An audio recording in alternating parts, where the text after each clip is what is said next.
Hi, this is Yolanda Van Veen, and in this segment we're going to talk about vegetable garden layouts.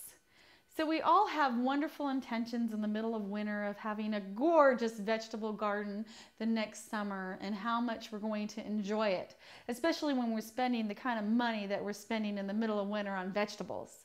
So we swear to ourselves we are going to grow the ultimate vegetable garden, and we are not going to spend this kind of money next winter. We're going to grow it all, freeze it all, and save it so that we can enjoy it. So when you're laying out a vegetable garden or making a plan, there's a lot of different considerations that you should make. First of all, I like to grow only the vegetables that I like to eat. So don't bother growing spinach if you don't like spinach. Or if you love radishes, then grow lots of radishes. But if you're the only one in the family that likes endive, then make sure that only grow a couple plants.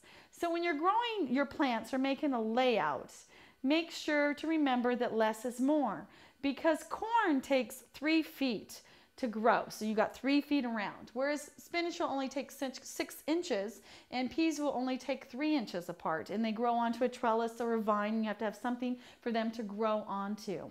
So you want to make sure that the taller vegetables are the furthest away from the sun and they're not shading out the other vegetables, and you want your smaller vegetables in the front.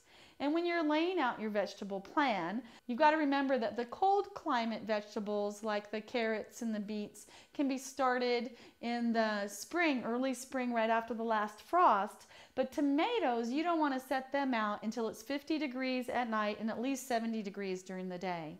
So when you're laying it out, make sure that you make a plan as to when you're going to plant your vegetables, knowing that some are going to be planted later than others. And you want to group them in groups of 3. I still like odd numbers. And make it look so that all of the vegetables are represented and can show. You never want to hide any in the corner where they're not going to get any light or you're not going to see them. And do your research and figure out which vegetables grow the best in your area, and put a grid together and put little blocks, and then just put into the blocks where you want to plant everything.